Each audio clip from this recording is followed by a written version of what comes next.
Hello everyone, welcome to physical education e learning classes. आज हम health के बारे में वर्णन करेंगे कि स्वास्थ्य क्या है, इसका अर्थ, इसकी परिभाषाएं व इसके आयाम क्या क्या हैं। तो सबसे पहले हम स्वास्थ्य का अर्थ के बारे में वर्णन करेंगे कि स्वास्थ्य का क्या अर्थ है।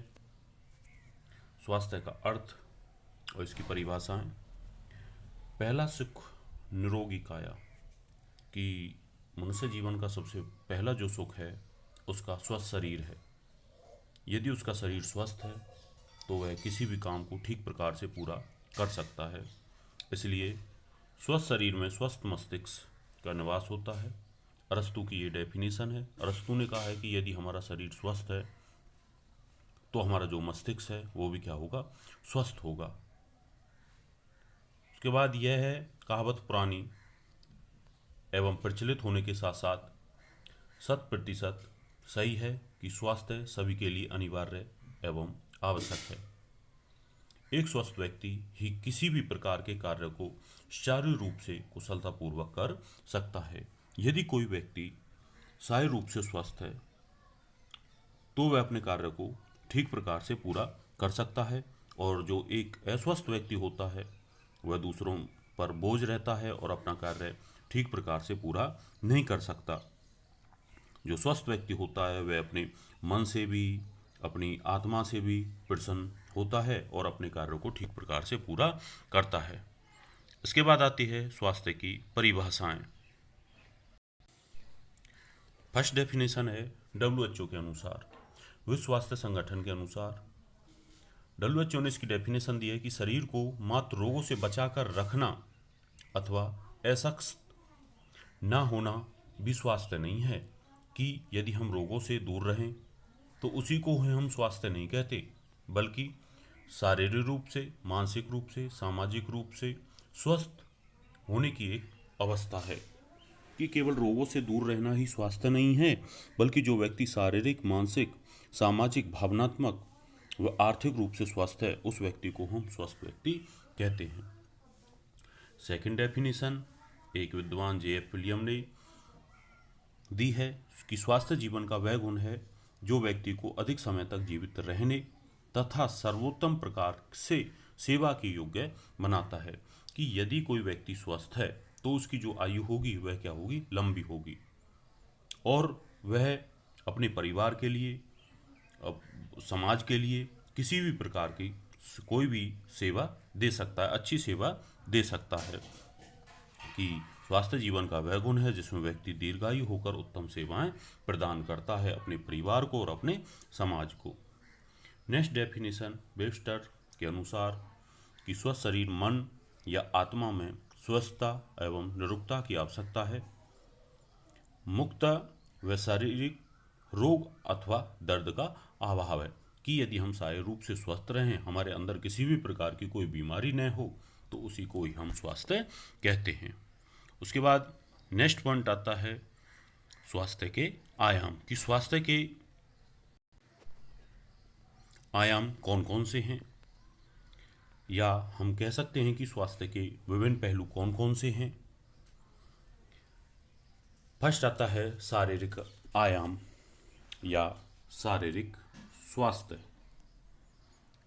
सेकंड सामाजिक आयाम। थर्ड व्यावसायिक एवं आर्थिक आयाम। फोर्थ मानसिक आयाम। और फिफ्थ दे रखा है आध्यात्मिक आयाम, या शारीरिक स्वास्थ्य, सामाजिक स्वास्थ्य, व्यवसाय के आर्थिक स्वास्थ्य, मानसिक स्वास्थ्य, उसके बाद आध्यात्मिक स्वास्थ्य। तो ये हैं स्वास्थ्य के 5 आयाम, या स्वास्थ्य के पहलू भी कह सकते हैं इन्हें, हम आयाम भी कह सकते हैं। फर्स्ट शारीरिक आयाम। शारीरिक जो आयाम है वो संपूर्ण स्वास्थ्य का एक महत्वपूर्ण पहलू है या महत्वपूर्ण आयाम है। इसके अंतर्गत हमें व्यक्तिगत स्वास्थ्य के बारे में जानकारी मिलती है। शारीरिक रूप से स्वस्थ व्यक्ति के लिए जो आवश्यक है, जैसे उसकी साफ त्वचा, स्वस्थ आँखें, चमकदार बाल, अच्छी भूख, अच्छी नींद, शारीरिक गतिशीलता और मोटापे की अनुपस्थिति या मोटापा न होना। तो शारीरिक आयाम के अंदर कौन कौन से शरीर से जुड़े स्वास्थ्य के बारे में जानकारी दी जाती है? साफ त्वचा, स्वस्थ आंखें, चमकदार बाल, अच्छी भूख, स्वस्थ शरीर, अच्छी नींद और मोटापे की अनुपस्थिति। ये इस तरह की गतिविधि हमारे शरीर के अंदर है तो हमारा शरीर शारीरिक रूप से स्वस्थ है और उसके सभी संस्थान भी ठीक प्रकार से कार्य करते हैं। इसलिए प्रत्येक व्यक्ति को न केवल अपने शरीर के विभिन्न अंगों की रचना और उनके कार्यों के बारे में भी जानकारी होनी चाहिए कि हमारे शरीर के अंदर जो भी अंग हैं वो क्या क्या कार्य करते हैं। जैसे हार्ट का क्या कार्य है, फेफड़ों का क्या क्या कार्य है, किडनी का क्या कार्य है और हमारे शरीर के अंदर जो भी संस्थान है उसके अंदर कौन कौन से अंग हैं और उन अंगों का क्या क्या कार्य है। इस और उन्हें स्वस्थ रहने के बारे में भी क्या होनी चाहिए, जानकारी होनी चाहिए कि हम उन अंगों को किस प्रकार से स्वस्थ रख सकते हैं। इसलिए प्रत्येक व्यक्ति को अपने शारीरिक स्वास्थ्य या शारीरिक आयाम को ठीक रखने के लिए संतुलित भोजन, व्यक्तिगत सफाई, नियमित व्यायाम, डॉक्टरी जांच और नशीले वस्तुओं से परहेज, इनसे दूर रहना चाहिए और अपने शरीर को स्वस्थ रखना चाहिए। ये था आपका फर्स्ट पॉइंट। सेकंड पॉइंट आता है सामाजिक आयाम या सामाजिक स्वास्थ्य। सामाजिक स्वास्थ्य भी स्वास्थ्य का एक महत्वपूर्ण पहलू है, आयाम है।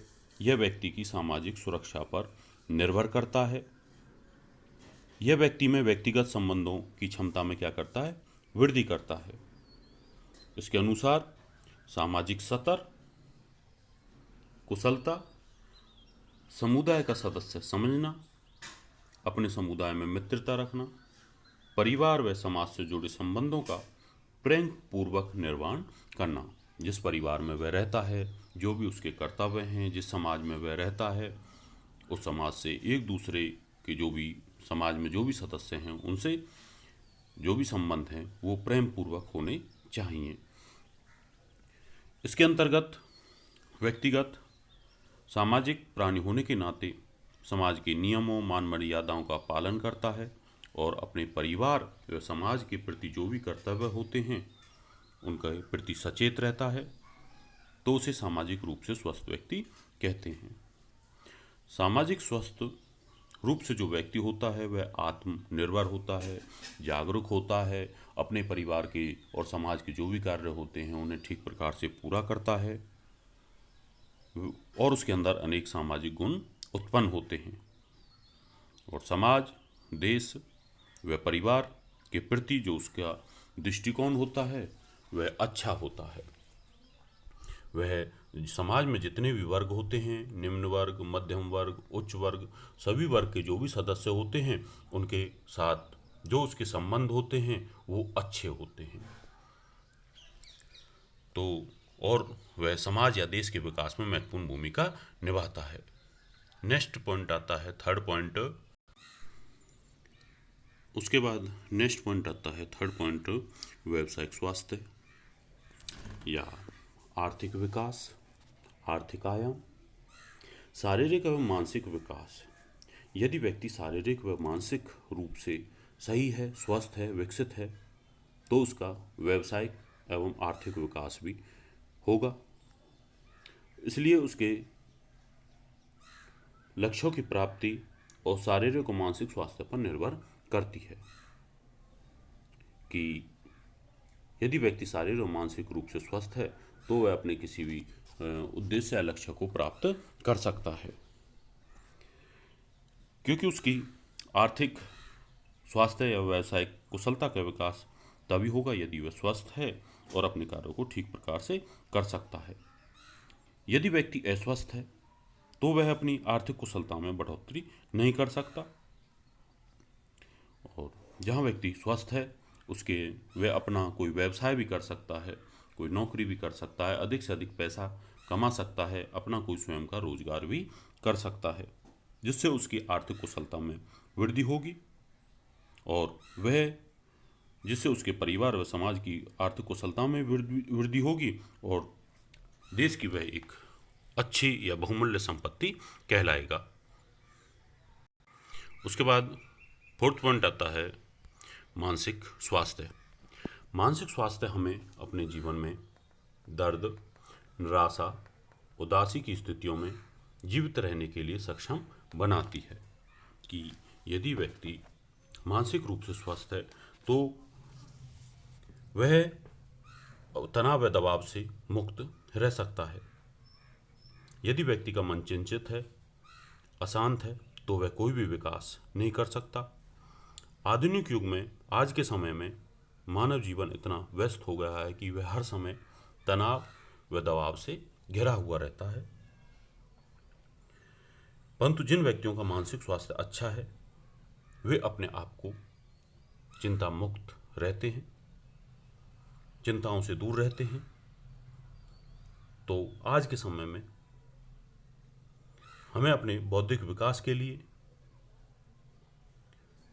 जो भी आने वाली जो परेशानियां हैं उनका ठीक प्रकार से सामना करना चाहिए। यदि हम उनका ठीक प्रकार से सामना नहीं कर पाएंगे तो हमें अनेक प्रकार के मानसिक रोग हो सकते हैं, हमारा शारीरिक स्वास्थ्य भी गिर सकता है। इसलिए हमें अपने मानसिक स्वास्थ्य को बनाए रखने के लिए तनाव, दबाव, चिंताओं से दूर रहना चाहिए और उचित विश्राम करना चाहिए और जो उसकी सोच होनी चाहिए वो सकारात्मक होनी चाहिए। उसकी सोच अच्छी सोच होनी चाहिए। इसलिए उसे अपने अंदर प्रसन्नता, शांति व अपने व्यवहार की कुशलता में वृद्धि करनी चाहिए और अपने मन को एक स्थिर अवस्था में, शांत अवस्था में रखना चाहिए। उसके बाद फिफ्थ पॉइंट आता है आध्यात्मिक स्वास्थ्य। आध्यात्मिक स्वास्थ्य हमारे जीवन में महत्वपूर्ण भूमिका निभाता है। इसके बिना हमारा स्वास्थ्य अधूरा है।